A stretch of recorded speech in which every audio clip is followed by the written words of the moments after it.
Assalamualaikum warahmatullahi.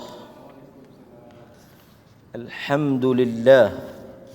Alhamdulillahilladzi arsala rasulahu bil huda wa dinil haqq liyudhhirahu 'alad dini kullih walau karihal musyrikun. Asyhadu an la ilaha illallah wahdahu la syarika lah wa asyhadu anna Muhammadan abduhu wa rasuluh. Amma ba'd.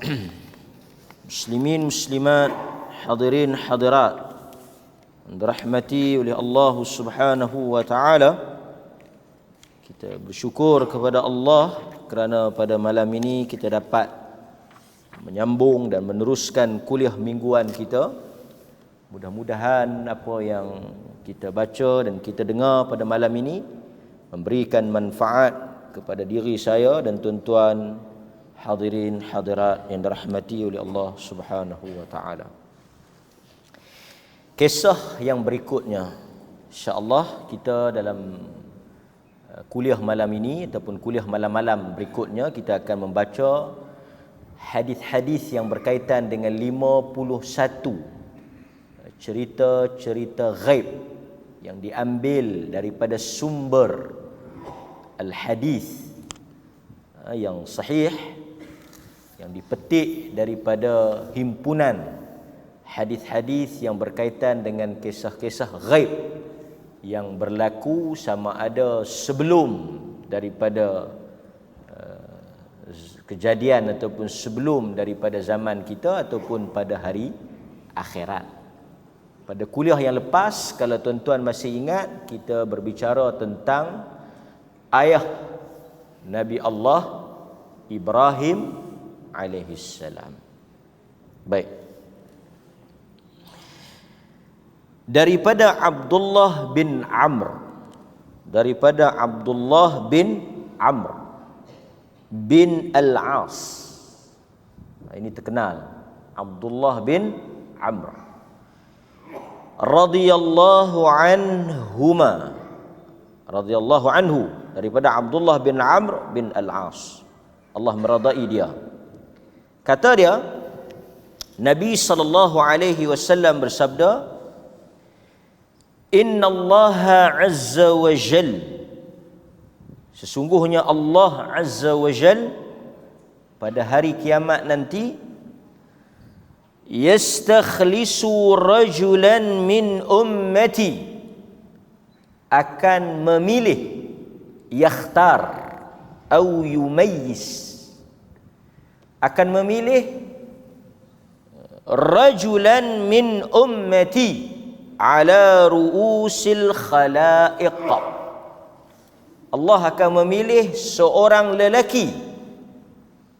Dalam syarahan dia kata yakhtar au yumayyiz, Allah pilih seorang lelaki yang tak diketahui siapa, rajulan, daripada umat ini pada hari kiamat, fayanshuru alaihi tis'atan wa tis'ina sijillan.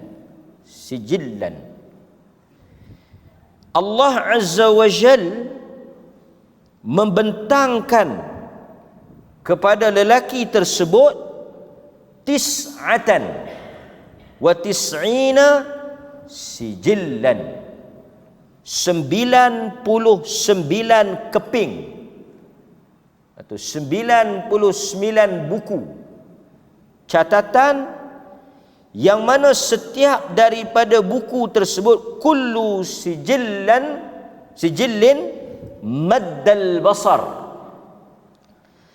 setiap buku tu kullu sijillin, setiap daripada buku tu dia punya besar dia maddal basar, sepanjang atau sejauh mata memandang.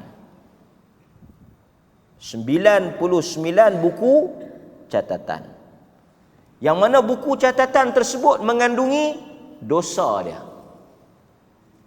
Dan satu buku tu dia punya besar dia punya tebal dia maddal basar, sejauh mata memandang. 99 keping, 99 buah. Thumma yaqul, kemudian Allah Azza wa Jal panggil dia, suruh dia tengok, suruh dia baca. Kemudian Allah bertanya, atunkiru min hadha syai'an, ada tak dalam catatan tulisan yang dicatatkan di dalam buku-buku ini, tungkir, engkau nak bantah. Angkara yungkiru, mungkir, engkau nak apa? Nak petikaikan. Kan? Kok lah kau tak buat, malaikat tulis. Kan? Benda ni kau tak buat, dosa ni kau tak lakukan, tapi malaikat tulis engkau buat. Ada tak malaikat silap? Bagi tahu. Komplain, report, bagi tahu. Boleh boleh petikaikan, adukan. Kan? Azalamatka katabati al-hafidhun, adakah telah dizalimi, dianiaya? Maksudnya benda yang kau tak buat dia tulis, naya lah tu. Kan? Adakah engkau dianiayai, engkau dizalimi oleh malaikat-malaikat yang bertanggungjawab, al-hafidhun, kiraman katibin, yang dipertanggungjawabkan untuk menulis perbuatan engkau? Adakah mereka telah menulis sesuatu yang kau tak lakukan? Adakah mereka mencatatkan sesuatu perbuatan yang bukan engkau lakukan? Maka kau cakap, kita nak padam, kita nak apa betul. Kan? Qal, kata lelaki ni, la ya Rab, tak ada. Artinya dia mengaku semua apa yang tercatat di dalam catatan itu dia melakukan segala-galanya. Ini kita panggil apa? Proses ni kita panggil apa? Tuan-tuan, proses ni kita panggil apa? Hisab. Proses ni kita panggil hisab. Hisab ialah perhitungan, dipereksanya amalan, dibentangkan apa yang kita lakukan, dan kemudian Tuhan memeriksa satu persatu. Sebab itu dalam hadis Nabi SAW sebut, man husiba udhiba, siapa yang dihisab pasti akan diazab. Kemudian Nabi SAW menyatakan apa? Dalam proses hisab ni, perkara pertama yang Tuhan akan hisab, nombor satu yang Tuhan akan hisab, apa dia? Salat. Awwalu ma yuhasabu bihil abd yawmal qiyamah as-salah. Awwalu, perkara pertama yang Tuhan akan hisab, Tuhan akan hitung, Tuhan akan periksa, Tuhan akan tengok, Tuhan akan semak, Tuhan akan cek, salat. Kemudian panjanglah lagi hadis tu. Apabila selesai salat wajib dia, tengok pula salat sunat dia. Kalau kurang salat wajib dia, ditampung oleh salat sunat dia. Dan siapa golongan pertama yang dihisap, yang dicampak ke dalam neraka? Ni saja nak tanya balik ya, ulang kaji. Orang yang baca Al-Quran, dalam hadis yang diriwayatkan oleh Imam Muslim, orang yang baca Quran, orang yang sedekah, dan orang yang mati syahid. Tiga golongan ini, golongan yang pertama yang Allah panggil. Kita akan tengok nanti. Allah panggil tiga-tiga golongan ni. Allah tanya, kenapa engkau baca Quran? Maksudnya segala perbuatan tuan-tuan dan saya akan ditanya. Salat tuan-tuan, sedekah tuan-tuan, bacaan Al-Quran tuan-tuan, Allah akan tanya. Sama macam Allah tanya lelaki tu, kenapa kau baca Quran? Dia kata aku baca Quran kerana engkau. Allah kata kadzabta qara'tal Quran liyuqala lahu qari. Kau bohong. Kau baca Quran supaya engkau dipanggil qari. Ini dalam proses apa ni? Orang putih kata interrogation. Soal siasat. Dan tuan-tuan jangan rasa tuan-tuan akan lepas. Saya pun jangan rasa saya akan lepas. Setiap daripada perkataan kita, perbuatan kita, tindak tanduk kita. Sebab itu orang beriman, bila dia beriman dengan hisab, tak mungkin dia akan mengecoh. Tak mungkin dia akan tipu. Tak mungkin dia akan buat dosa. Baik, kita sambung. Setelah itu dia kata, okey, semua hang buat. Dia kata semua aku buat. Tuhan tanya pula, fayaqul alaka uzrun. Tengok. Pertama Tuhan tanya hang buat ke tak? Pertama Tuhan tanya buat ke tak? Okey, dia kata dia buat. Ada lagi tuan-tuan, excuse, uzur. Alaka uzrun. Tu hamzah istifham. Adakah? Laka, bagi engkau, uzrun. Adakah bagi engkau ni excuse? Kalau tengok dalam syarah, kalau tengok dalam syarahan hadis, uzrun ada 3. Uzur ada 3. Apa dia uzur? Uzur. Nombor 1, uzur. Rufi'atil qalam, diangkat pen, tidak ditulis dosa, dimaafkan, dikecualikan. Uzur lah tu. Uzur yang apabila kita buat Tuhan tak kira. Nombor 1, lupa. Contoh malaikat tulis kan, malaikat tulis kata hang pada tarikh sekian dah buat dosa. Betul dia buat tapi dia terlupa. Contoh, dia tahan langgar traffic light. Betul, muka saya memang jelas kamera tangkap langgar traffic light. Pasal apa hang langgar? Bini nak beranak. Okey, jalan. Contoh. Artinya dia memang buat tapi ada alasan. Tuhan tanya, alaka uzrun? Hang ada alasan tak?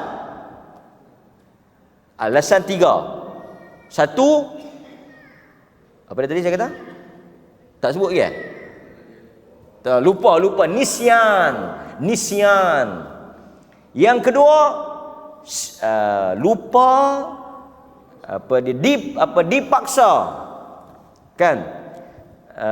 Rufi'atil qalam, diangkatnya pen daripada orang yang lupa, orang yang jahil, orang yang dipaksa. Jahil. Pasal apa tak sembahyang lohok? Ingat sunat. Cuba tuan-tuan tanya orang yang tak sembahyang tu, saya takut kau depa ingat sunat. So kalau tuan-tuan ada 3 excuse ni, lulus. Atau bukan lulus. Maksudnya kes gugur. Buang kes. Boleh? Jadi make sure bila tuan-tuan buat dosa, terlupa, jahil atau dipaksa. Okey. Baik. Tapi dia kata tak. Memang dia lupa pun tak, dipaksa pun tak. Artinya dia dengan sedarnya, dengan jelasnya, dengan yakinnya, dengan penuh pengetahuannya, dia melakukan perbuatan itu.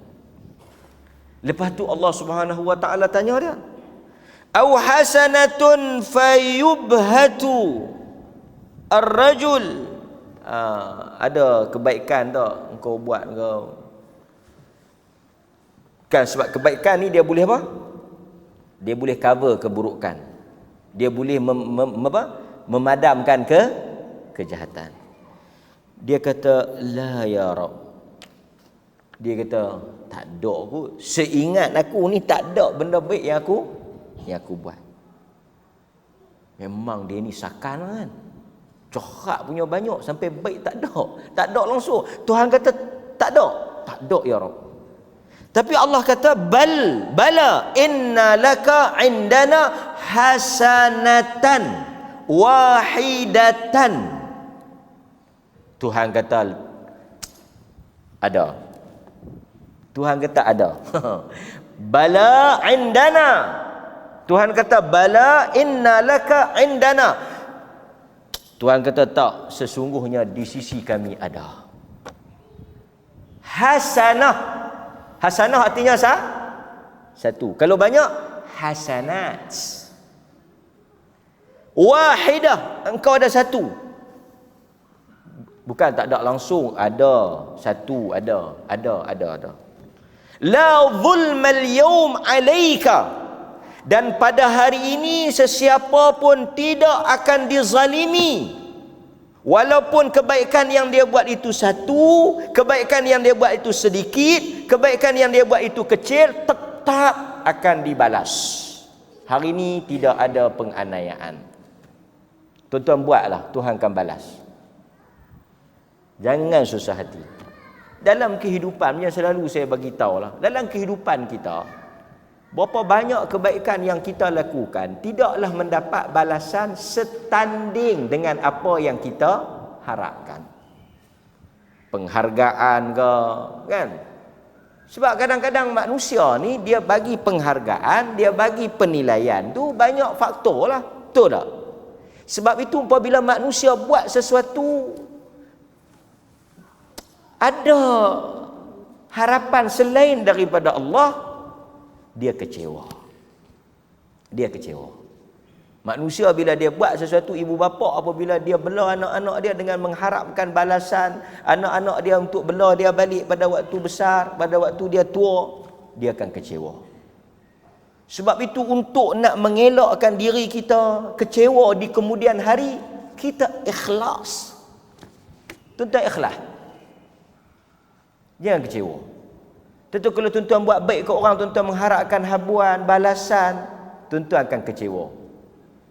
Satu, dia tak balas langsung. Yang kedua, dia balas tak padan. Kan? Betul tak? Tak balas langsung pun mebal, lagi mebal. Kalau balas tak padan pun mebal. Kita tolong satu orang, kan? Contoh kalau tuan-tuan tumpangkan satu orang balik pergi rumah dia. Buat baik ni tuan-tuan ikhlas. Jangan kadang-kadang apa yang orang bagi kat kita tu tak padan lah, kan? Tuan-tuan pergi tolong kenduri. Dia bagi apa? Bagi senduk. Senduk pula tak buang di air. Buanglah di air tu, kan? Tak apa. Boleh senduk duk daripada pagi sampai ke petang. Kucai bubuk sampai pecah peluh-peluh, tak pi buat kerja lain tumpu. Boleh apa? Tak boleh apa. Tapi bila tuan-tuan pi ikhlas, taklah letih sangat, kan? Tapi kalau kita pi tak ikhlas, letih tak? Ha? Letih tu. Pasal itu tuan-tuan, saya tak cerita tuan-tuan lah, saya cerita saya. Orang tak bayar ceramah ni memang ada. Memang ada. Sama ada dia terlupa ke apa ke. Tapi saya, pengalaman saya tak tahu, boleh tanya. Kalau saya cerita bohong, tuan-tuan boleh tanya. Saya tak pernah WhatsApp mana-mana tu imam ke masjid. Adalah 1-2 masjid saya pergi tu, depa tak bagi. Saya pun tak apalah, balik Tuhan bagi kau ni. Saya ingat 2 minggu, 3 minggu depa telefon. Yang ada rezeki depa telefon. Depa tak nak jumpa Ustaz. Saya kata pasal apa? Tu imam dia call. Dia kata kami tak bayar. Pasal apa tak bayar? Dia kata apa dia ni, kami duk ingat kata bila mai, panjanglah cerita, tak payah bayar. Tapi pengusi kata tak boleh, kena bayar. Mujuklah pengusi tu buat mesyuarat. Kau tidak? Dia tahu pengusi kata kena bayar. Saya tak boleh sebutlah, masjid Lampalih ni tak banyak. Dia tahu pengusi kena bayar. Tapi tuan-tuan, bila kita pi awal tu, kita pi tu kita memang tak apalah. Pasal tu kadang-kadang orang tanya, dia tak nak bayar berapa. Seorang masjid saya tak pernah habang. Dia kata nak bayar berapa. Saya kata terpulanglah. Setengah-setengah penceramah dia habang.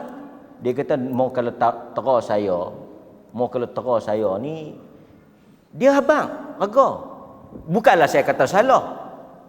Tapi dia telefon PJK masjid, dia berunding. Dia kata kalau saya sekarang ni macam ni tak boleh dah bayar macam dulu. Tapi saya tak tahulah, saya ceramah 10 tahun, tuan-tuan boleh tanya mana-mana pengurusi masjid, mana-mana JK masjid, kita tak pernah berunding harga lah. Walaupun kalau kita nak panggil, kalau kita kata boleh panggil saya nanti masjid lain pun panggil, tapi kalau nak suruh saya pi bayar lebih sikit saya pi, saya ingat depa bayar ah. Dan kita kalau pi mengharapkan sampui, kalau masjid pun janganlah duk buat naya kan. Tapi saya ingat kalau kita pi mengharapkan sampui, kita akan letih, kena kecewa. Tapi kalau kita pi, kita menyampaikan ilmu, kita betul-betul pi, kita nak sampaikan ilmu, depa tak bagi pun tak letih sangat. Taklah rasa kecewa sangat, tidur lena juga. Dan dengan harapan kita berdoa, mungkin dia terlupa, tak apalah, tak minggu ni, minggu depan. Tapi nak mesej peringat, Assalamualaikum, ada tak lupa apa-apa? Rasa macam tak ada maruah sangatlah. Kan? Demikian saya sebut ni tuan-tuan, kerana agama ajak kita apabila kita buat satu benda ikhlas. Bila kita ikhlas tuan-tuan, kita akan rasa satu kepuasan. Melainkan hak yang tak boleh lah tuan-tuan yang kerja ni tak boleh lah. Tuan-tuan tokek kedai makan tak bayar gaji. Tapi siapa tokek tak bayar gaji saya? Hang tak ikhlas. Yang tu kena bayarlah kederak dia, tenaga dia. Tapi yang berkaitan dengan agama ni, saya ingat kita tak payah demand sangat. Tak payah demand sangat. Tak payah minta. Pasal kita buat ni kerana kita nak sampaikan. Dapat ruang untuk kita bercakap, untuk kita sampaikan. Dapat ruang untuk kita bercakap, kita boleh sampaikan ilmu. Itu sudah kepuasan yang sebenar. Itu sudah kepuasan yang sebenar. Itu sudah rezeki yang Allah bagi kat kita. Kan, boleh kita ada ruang untuk menyampaikan saham kita di akhirat cukup. Kan? Dia kata pi masjid tu pasal mahal. Ada yang masjid yang bayar mahal saya tak pi dah. Pasal bertembung jadual. Padahal dahulu kan masjid yang bayar mahal. Ada masjid yang bayar mahal, saya tak boleh sebutlah, tuan-tuan perasan pi lah. Ada masjid yang bayar mahal saya tak pi dah. Bukan tak pi pasal dia bayar mahal. Pasal bertembung jadual tak boleh pi.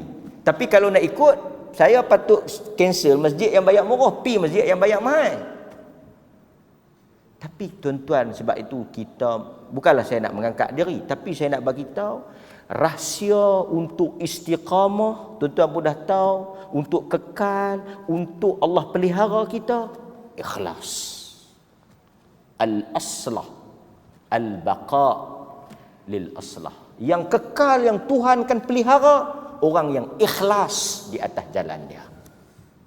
Itu kalau tuan-tuan buat apa-apa ikhlas, bela anak ikhlas, buat kerja rumah tangga ikhlas, layan suami ikhlas, tolong mai masjid ikhlas, makmurkan masjid ikhlas, Allah akan bagi satu kepuasan dalam kerja, kepuasan dalam ibadah. Az-zauq, rasa manisnya ibadah tu bila kita ikhlas. Bila kita ikhlas, kan? Baik. Hadirin mukminin, kita balik kepada hadis tadi. Hadis ini tuan-tuan, kita tak habis lagi ni. Apa dia kebaikan yang dia buat? Okey. Lalu Allah kata fatukhraju lahu bitaqatun fiha asyhadu an la ilaha illallah wa anna muhammadan abduhu wa rasuluh. Allah Ta'ala buat keluar satu kad. Satu kad. Bitaqah, kad. Dia panggil satu kad. Bitaqah ni satu kad kecil. Macam lesen kan. Lesen kad bank tu dia panggil bitaqah. Bitaqah, kad. Kad ni bahasa Arab ni bitaqah tu kad. Kad ni kecil lah. Tak adalah kad besar kan. Ada kad besar. Bila tengok kad bank hang tu dia. Tak panggil kad ni. Kan? Kad ni benda kecil. Yang mana kad itu di kepingan kertas bitaqah saghirah yang kecil itu, tertera dan tercatat asyhadu an la ilaha illallah wa anna muhammadan abduhu wa rasuluh. Tertera kalimatut tauhid, kalimah taqwa. Dikatakan oleh para ulama, sebab apa ada perkataan tu? Sebab itu yang keluar daripada mulut dia. Hak awal-awal mengucap masuk Islam tu, hak tu. Nampak tak? Kita ni kalau tak buat apa pun, saya ingat mengucap-ngucap kot. Takkan sampai mengucap pun tak teruk. Oh, macam mana hang Islam mengucap pun tak. Habis koman sepana, habis teruk sangat, habis haprak sangat, mengucap mesti ada. Satu orang kalau dia tak semayang pun, dia tak puasa pun, dia tak apa pun, tapi mesti ada tauhid, mesti ada agama. Dia tahan tak semayang, hang tak puasa ni, agama hang apa? Hei, hang cermat sikit. Aku raya tak pernah tak raya. Artinya dia Muslim. Akidah tu ada lah, tauhid tu ada. Kan?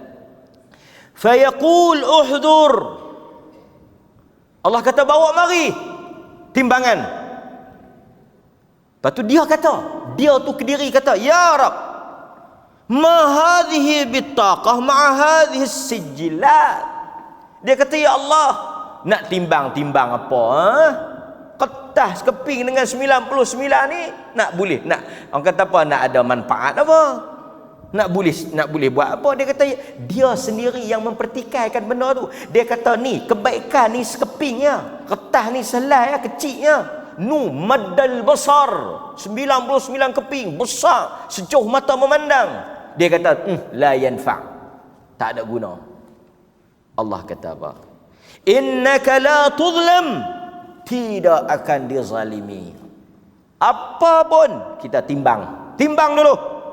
Nak selamat tak selamat, nak lepas tak lepas, nak untung nak rugi, timbang dulu. Timbang, tetap timbang.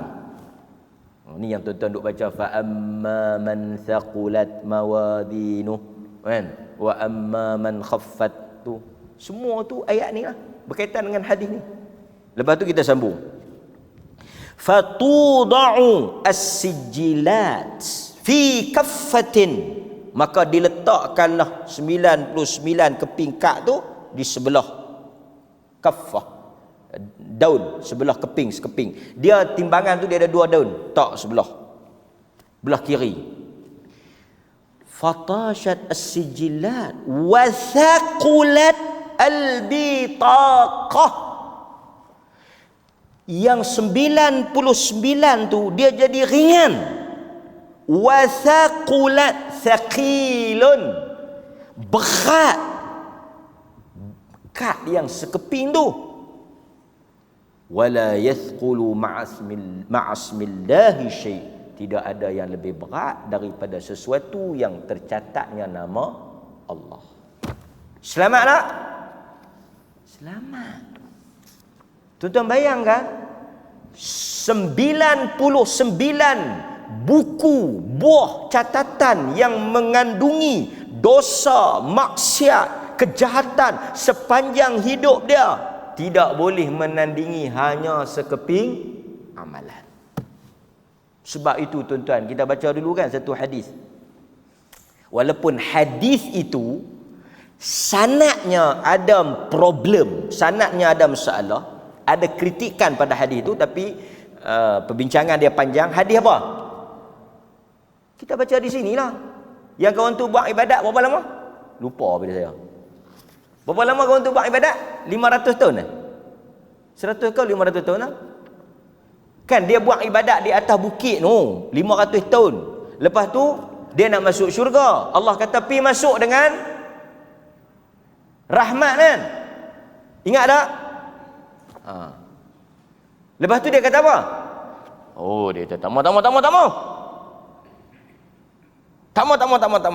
Nak masuk dengan amalan. Dia nak masuk dengan amalan. Lepas tu Allah Azza wa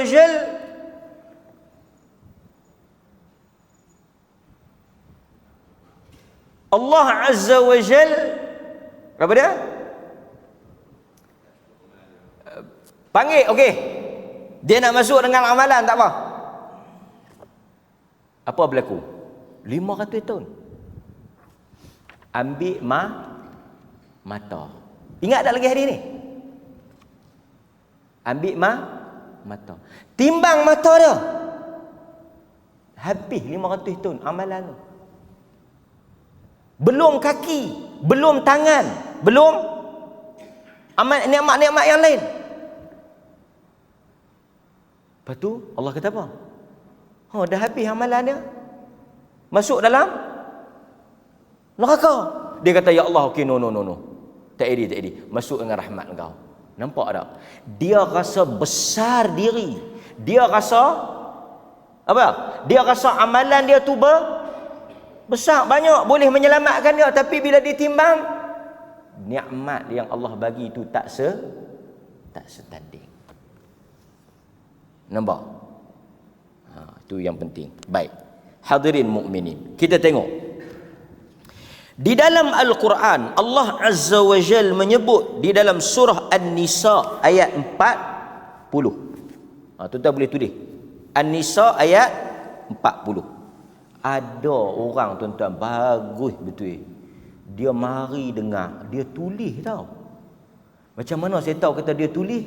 Dia balik, dia WhatsApp, dia kata, ustaz, ayat berapa tak tahu tadi, saya pun tak ada nak tulis. Saya kata, yang mana? Dia pun sebut balik. Saya kata, nanti saya pun masa sebut tu tengok kitab. Buka balik kitab, tengok. Maksudnya dia tulis tu, dia tulis ayat tu. Perempuan tu dia tulis. Dia balik, ada satu yang dia termiss, mungkin saya cakap kalut ke apa, dia balik, dia cek balik, dia telefon, WhatsApp tanya. Yang ni rajin. Baru dia lekat, dia tulis. Saya kata, tulis buat apa? Dia kata, saya saja balik, dia buat nota balik. Bagus kan? Tak apalah, yang tulis-tulislah, yang tak tulis pun ada manfaat dia juga. Dia kata, kita nak tulis buat apa ustaz? Bawa malaikat dah tulis. Malaikat dah tulis dah, kata kita dengar. Kita duduk tulis lagi macam tak percaya kat malaikat pula. Ni dia panggil sembang pandai, kan? Tengok pada ayat surah An-Nisa ayat 40. Allah Subhanahu wa taala berfirman, innallaha la yadhlimu mithqala dzarrah wa in takun hasanah yudha'ifha wa yu'ti min ladunhu ajran 'azima. Sesungguhnya Allah tidak akan sesekali menganiaya. La yadhlim, Allah tidak akan menganiaya seseorang pun daripada kamu walaupun sebesar zarrah. Kalau ada amal kebaikan walaupun kecil, Allah akan melipat ganda dan Allah akan membalasnya, dan pahala di sisi Allah besar. Poin dia apa? Allah tak buat naya. Pasal itu orang beriman ni, dia senantiasa tenang. Selepas dia buat amalan, dia tenang. Kenapa? Kerana dia tahu Allah telah mencatatkan kebaikan dia. Boleh tak? Okey. Kemudian Allah Subhanahu wa taala juga sebut dalam surah Al-Insyiqaq. Surah Al-Insyiqaq ayat 7, 8, 9, 10, 11, 12. Balik pergi tengok. 7, 8, 9, 10, 11, 12. Sesiapa yang diberikan buku amalannya daripada tangan kanannya, dia akan dihisap dengan cara yang mudah dan ringan. Nampak? Allah kata apa? Siapa yang dapat buku catatan dia belah kanan, dia akan dihisap hisaban yasira. Maksudnya kalau ada hisap yang mudah, ada hisap yang susah. Tuan-tuan duk baca tak doa tu? Allahumma, apa dia? Allahumma hasibna hisaban yasira. Alhamdulillah tuan-tuan boleh baca. Masalah orang kita ni, doa-doa mana halatah dia pergi hafal. Doa-doa hadis Nabi dia tak hafal. Dia bila masuk doa-doa yang tak sahih, doa-doa yang sahih tu terpelanting keluar. Ini doa Nabi baca, Allahumma hasibna hisaban yasira. Baca, kan? Dan Allah kata apa? Dia akan pergi kepada keluarganya. Mula-mula dia dapat buku belah kanan. Lepas tu Allah akan timbang dan hisap dengan mudah dan ringan. Lepas dah selesai timbang, dia akan balik kepada keluarganya dalam keadaan gembira. Tetapi siapa yang diberikan buku amalannya daripada tangan kiri, daripada belakang, dia akan meraung. Yad'una thubura. Dia akan meraung, menjerit. Dan dia akan dibakar dengan api yang menjulang. So tuan-tuan esok pastikan ambil tangan kanan. Saya peringat siap-siap. Saya hidup pisau tangan kiri pula. Ingat, ambil tangan mana?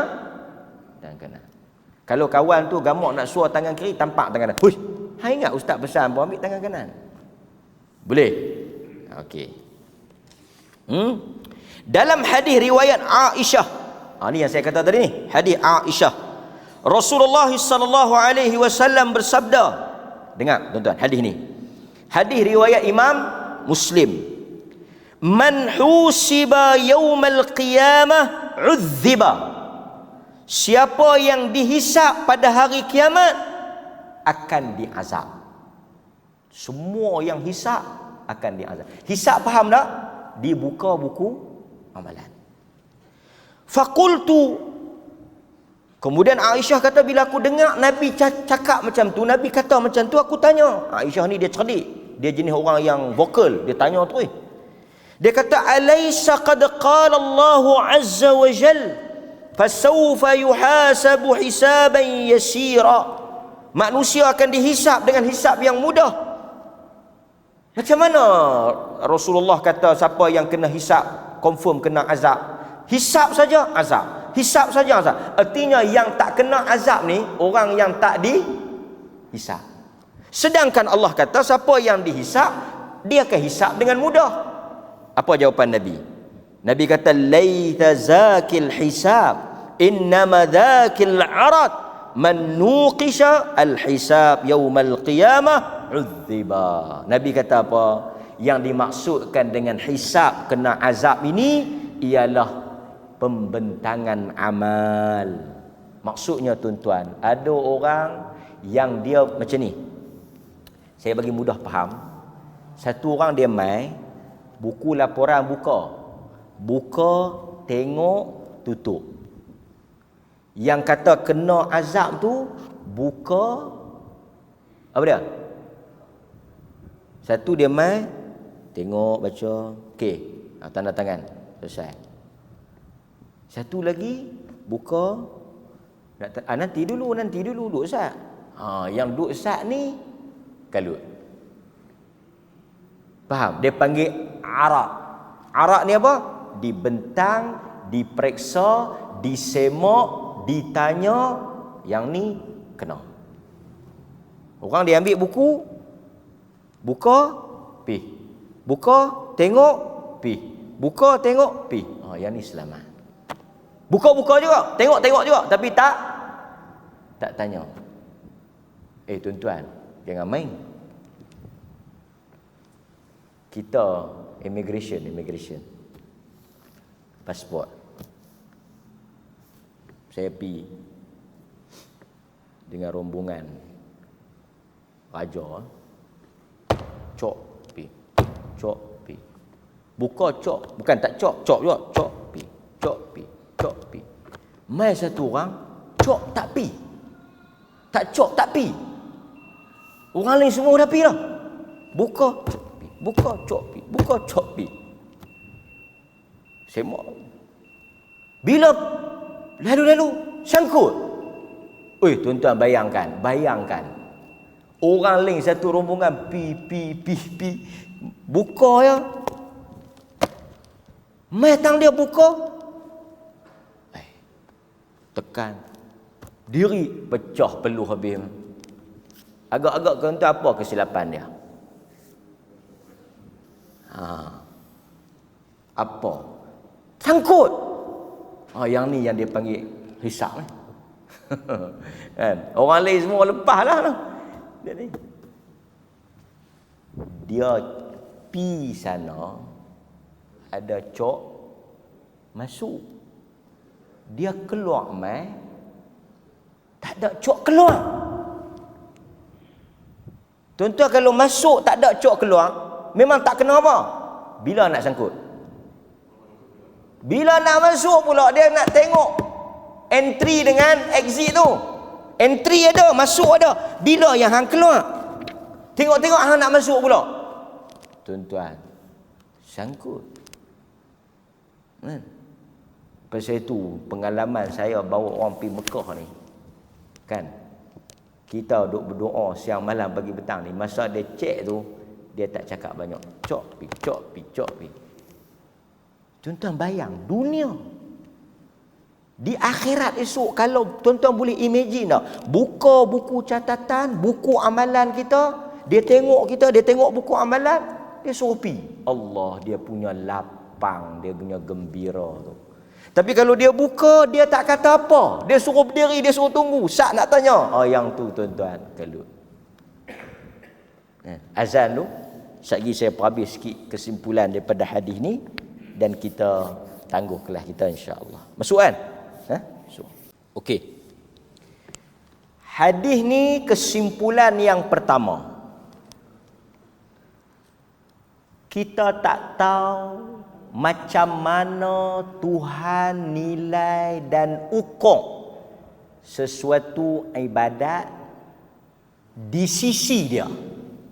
Itu kesimpulan yang pertama. Faham tak? Kita rasa benda ni besar.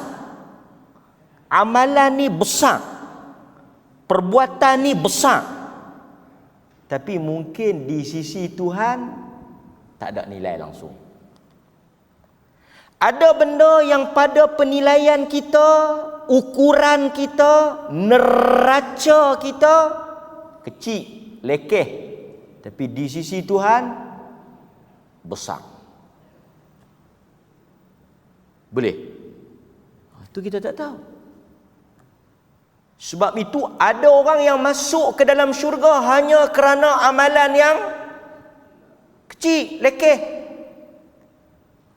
Bukan buat benda besar pun, buat benda lekeh. Tapi yang kecil itu di sisi Tuhan, dia jadi besar. Dia jadi berat. Pasal itu kita kata pertimbangan Tuhan ni tak sama dengan pertimbangan manusia. Pasal itu Nabi kata kan dalam hadis, orang yang derma 1 dirham mengalahkan orang yang derma 100,000 dirham. Nabi sebut. Nabi kata ada orang dia derma 1 dirham, pahala dia lebih besar daripada orang yang derma 100,000 dirham. Sahabat tanya, pasal apa Rasulullah? Kawan yang bagi 1 dirham ni ada sikit, duit dia sikit. Kawan yang bagi 100,000 dirham ni duit dia banyak. Artinya kawan ni walaupun 1 tapi di sisi dia besar. Tuan-tuan bagi RM1, ada RM10. Besar lah. Nampak tak tuan-tuan? Pasal itu orang tak ada duit, dia kan sama dengan orang ada duit. Memang tak sama kan? Orang ada duit, bila dia dengar orang tak ada duit, bila dengar orang ada duit, dia rasa, wish, sakan. Banyaklah contoh kita boleh buat kan? Boleh? Contoh mudah. Ayak. Ayak ni yang tuan-tuan duk beli di kedai tu, saya tak tahulah, tapi tuan-tuan mungkin beli ayak macam saya belilah. 8 kupang, RM1, RM1.50. Saya nak tanya tuan-tuan, nak bagi nampak ni, kadang-kadang penilaian manusia ni dia tak sama.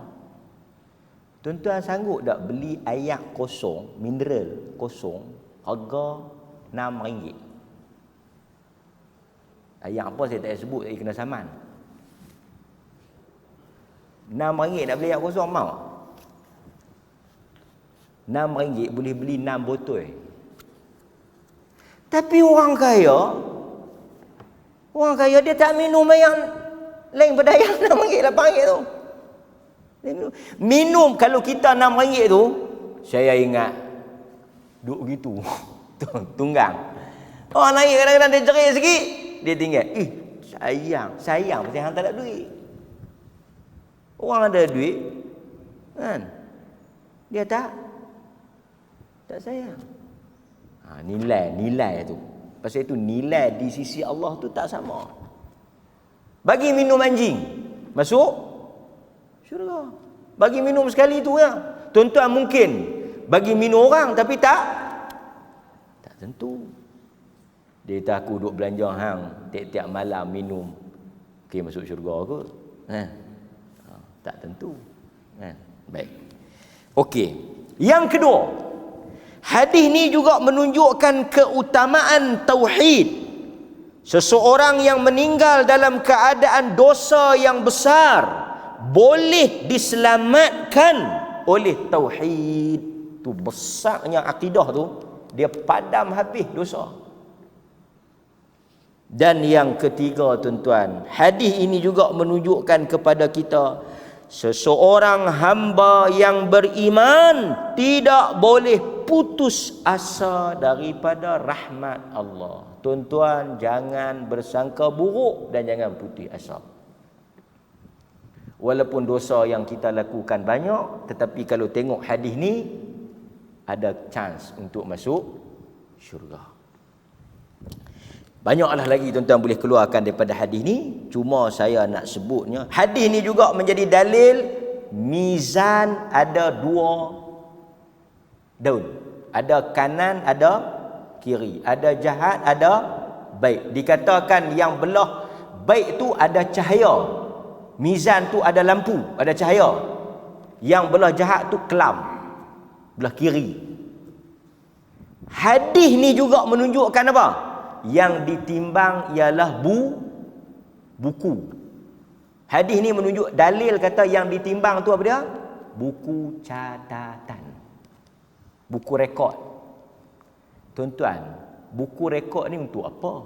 Tuhan semua tahu dah. Dia nak tulis apa? Adakah Tuhan tak tahu nak kena okey dia buat hak ni, dia buat hak ni, okey. Tuhan perlukan buku rekod lah. Buku rekod ni bukan untuk Tuhan, untuk kita. Nampak? Saya ada buku, tuan-tuan ada buku. Esok kita akan baca buku kita. Fayunabbi'uhum. Quran kata wa qul i'malu fasayarallahu 'amalakum wa rasuluhu wal mu'minun wa saturadduna 'alimil ghaibi wasyahadah fayunabbi'ukum bima kuntum ta'malun. Quran sebut. Quran kata wa qul i'malu fasayarallahu 'amalakum. Hampa buat amalan. Hampa apa Tuhan suruh hampa buat? Fasayarallah. Allah Taala akan tengok, Rasul akan tengok, orang beriman pun akan tengok. Dan don't worry, Allah kata fayunabbi'ukum. Nabba'a yunabbi'u, dia akan habaq balik, dia akan cerita balik apa yang kita buat. Za'amal ladzina kafaru an lan yub'atsu qul bala wa rabbi latub'atsunna thumma latunabba'unna bima amiltum. Very clear. Allah kata apa? Depa ingat depa mati, aput, Allah tak bangkit dah. Tuhan kata jangan, aku bagi bangkit. Allah kata latub'atsunna. Bukan bangkit saja. Kalau bangkit saja lega. Tuan-tuan, kalau bangkit saja lega. Tuhan tak kata bangkit saja. Latunabba'unna. Aku habaq pula. Bima amiltum. Apa yang hampa dah buat. Bangkit, lepas tu aku nak cerita satu persatu hampa buat apa. Tang tu yang sangkut tu. Tapi hadirin mukminin, last penutup. Kita ada Nabi yang sedang setia menanti kita. Pasal itu tuan-tuan, hidup ni sayang Nabi, selawat bagi banyak, ikut sunnah, pertahan sunnah, amal sunnah, mengaji sunnah, jadi orang sunnah. Esok Nabi tolong kita. Tuan-tuan nak ikut geng mana, nak jadi apa, tu terpulang pada tuan-tuan. Tapi kita nak habaq kata, pegang sunnah elok-elok. Ikut sunnah. Jangan ikut orang. Ikut sunnah. Jadi orang sunnah. Hidup orang sunnah, mati orang sunnah. Pasal apa? Dengar. Kata Anas bin Malik. Anas kata, sa'altun Nabi, aku tanya dekat Nabi sallallahu alaihi wasallam, ay yashfa'a li yaumal qiyamah, ya Rasulullah, tolonglah bagi syafaat pada aku. Aku mengharapkan syafaatmu pada hari kiamat. Di mana aku boleh cari engkau? Kata Nabi. Ya, dia kata, fa aina atlubuka? Ya Rasulullah, aku mengharapkan pertolongan engkau pada hari kiamat. Di mana aku boleh cari? Atlubuka, di mana aku nak jumpa engkau? Di hari kiamat esok padang mahsyar, tang mana aku nak cari engkau? Nabi kata, cari aku di 3 tempat. Cari aku di 3 tempat. Aku tidak akan lari daripada 3 tempat. 3 ni Nabi duduk nak selamatkan. Nabi duduk di 3 tempat ni nak tengok hamba umat dia lalu, yang mana sangkut dia nak pelepah. Kan? Macam kami bawa balik bawa balik barang Mekah, balik serta Mekah, kita pergi Mekah. Bawa balik barang daripada Mekah. Orang kita biasalah, jemaah yang kita pergi ni, saya kata kat jemaah, ni tuan-tuan bawa balik Hajarul Aswad ke? Berat tak sanggup. Barang berat tak sanggup. Sat lagi bila barang berat sangkut. Tapi kita, oleh kerana dah lama bawa, tapi yang ni taklah salah, dah lama bawa orang ni, kita dah pandai lah sikit macam mana nak buat. Kita pun adalah kawan-kawan di airport tu. Hang jaga kaunter nombor berapa? Dia kata, hari ni aku tak jaga kaunter. Okey. Sat lagi aku ada jemaah nak timbang barang. Macam mana nak buat? Ni tengok gaya ni, sengit kapal terbang ni depa beli. Berat. Lebih pada berapa kilo-kilo. Dia kata macam ni. Sat lagi masa nak timbang tu, hang tengok aku berdiri tang kaunter mana. Aku tak bolehlah panggil hang, nampaklah kita pakat, tapi hang tengok aku berdiri tang kaunter mana. Hang pi abang kat jemaah, pi kaunter tu. Pi kaunter tu. Dia tak tukar, pi kaunter tu. Kita pun sampai jemaah duk cari stroller apa semua ni, troli apa semua, kita pun tengok mana dia Arab tu. Tengok dia duk berdiri tang tu. Dia duk berdiri tepi kaunter yang duk timbang tu. Kita pun heret-heret bawa bagi tahu jemaah, bagi tahu ni berdiri ni. Berdiri sini. Okey, lepas tu dia pun tengok kita mai. Kita pun buat tak kenal lah ni, kena berlaku buat tak kenal. Lepas tu timbang. Bila timbang, tengok situ 48. Tengok situ 36. Tengok situ. Tapi dia duduk berdiri sebelah tu. Lepas tu tengok ni, dia pun habang dekat yang kaunter tu. Lepas tu. Dia pun pergi prak. Last sekali semua boleh naik. Kan? Boleh. Sebab ada syafaat besar. Duduk belakang tu. Lepas dah habis grup kita apa semua, syafaat pun. Okey, dia pun keluar mai hak belakang tu, hangpa cari syafaat sendiri ya. Tapi macam mana nak dapat syafaat tu, kena banyak-banyakkan berselawat. Kan? Ini nak ceritanya dah. Nak ceritanya supaya tuan-tuan bukanlah macam ni, tapi Nabi dia tunggu tu untuk apa? Untuk nak selamatkan kita yang tak lepas ni. Sebab itu kita memerlukan syafaat Nabi. Tengok Nabi kata apa? Nabi kata pertama, awwala ma tatlubuni 'ala sirat. Kau pergi cari aku Anas di titian sirat. Aku ada situ. Dia buat apa di situ? Nabi buat apa? Ni hak yang sangkut, hak yang jatuh, hak yang tak lepas ni, Nabi nak pergi pelepah. Nak bagi tak jatuh, nak bagi sampai hujung. Tu yang pertama. Kalau fa illam alqaka 'ala sirat, kalau kau tak jumpa aku di sirat, fatlubni 'indal mizan, kau pergi cari aku di mizan. Aku ada situ. Saya nak tengok hak yang mana timbang tak lepas, timbang berat belah jahat, Nabi nak pelepah, Nabi nak tolong. Besar syafaat Nabi tu. Kalau tak jumpa di mizan, kau pergi tunggu aku di al-haud. Aku ada situ. Nak bagi orang yang tak boleh minum. 3 tempat aku berada. Hadis ni diriwayatkan oleh Al-Imam At-Tirmizi. So tuan-tuan hadirin mukminin, esok masa kita dihitung, masa kita dihisap, masa kita ditimbang, masa kita disukat, ada Nabi menanti kita. Tapi nak dapat syafaat Nabi mesti jadi orang dia. Mesti jadi pengikut dia. An-nas ma'aman ahbabta. Manusia bersama dengan orang yang dia sayang. Pasal itu tuan-tuan kena pasakkan dalam diri tuan-tuan, tidak ada manusia yang lebih tuan-tuan sayang lebih daripada Nabi sallallahu alaihi wasallam. Insya-Allah Nabi akan tolong. Dan saya rasa tak tahulah tuan-tuan hebatnya. Amalan saya ingat tak lepas. Sangkut. Kita mengharapkan syafaat Nabi sallallahu alaihi wasallam. Aqulu ma sami'tum astaghfirullahal azim li wa lakum wa billahi taufiq wal hidayah. Assalamualaikum warahmatullahi wabarakatuh.